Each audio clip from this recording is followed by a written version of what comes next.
بسم اللہ الرحمن الرحیم۔ آج کا ہمارا بیان ہے حضرت انس بن نضر رضی اللہ تعالی عنہ کی شہادت کا۔ حضرت انس بن نضر رضی اللہ تعالی عنہ ایک صحابی تھے جو بدر کی لڑائی میں شریک نہیں ہو سکے تھے۔ ان کو اس چیز کا صدمہ تھا کہ اس پر اپنے نفس کو ملامت کرتے تھے کہ اسلام کی پہلی عظیم الشان لڑائی اور تو اس میں شریک نہ ہو سکا۔ ان کی تمنا تھی کہ کوئی دوسری لڑائی ہو تو حوصلے پورے کروں۔ اتفاق سے احد کی لڑائی پیش آ گئی جس میں یہ بڑی بہادری اور دلیری سے شریک ہوئے۔ احد کی لڑائی میں اول تو مسلمانوں کو فتح ہوئی، مگر آخر میں ایک غلطی کی وجہ سے مسلمانوں کو شکست ہوئی۔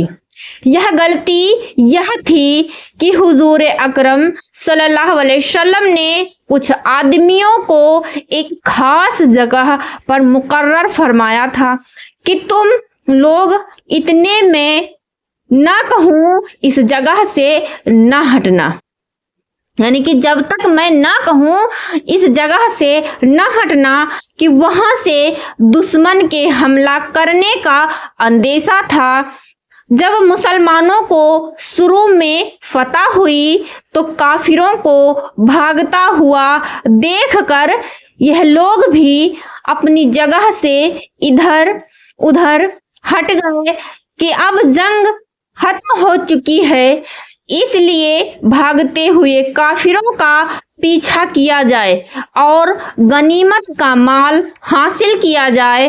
اس جماعت کے سردار نے منع بھی کیا کہ حضور صلی اللہ علیہ وسلم کی ممانعت تھی، تم یہاں سے نہ ہٹو، مگر ان لوگوں نے یہ سمجھ کر کہ حضور صلی اللہ علیہ وسلم کا ارشاد صرف لڑائی کے وقت کے واسطے تھا، وہاں سے ہٹ کر میدان میں پہنچ گئے۔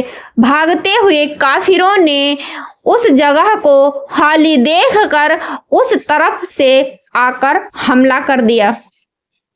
مسلمان بے فکر تھے، اس اچانک بے خبری کے حملے سے مغلوب ہو گئے اور دونوں طرف سے کافروں کے بیچ آ گئے، جس کی وجہ سے ادھر ادھر پریشان بھاگ رہے تھے۔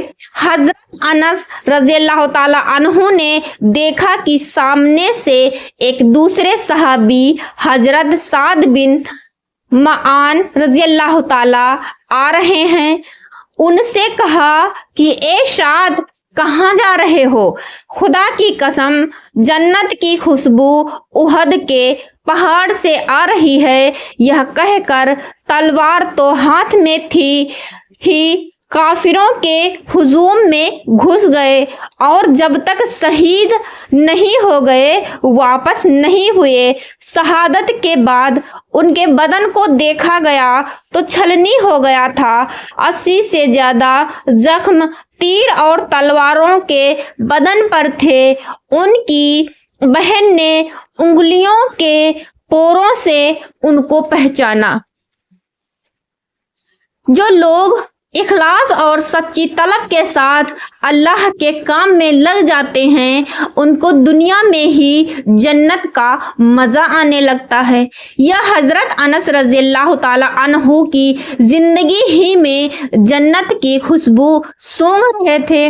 اگر اخلاص آدمی میں ہو جائے تو دنیا میں ہی جنت کا مزہ آنے لگتا ہے۔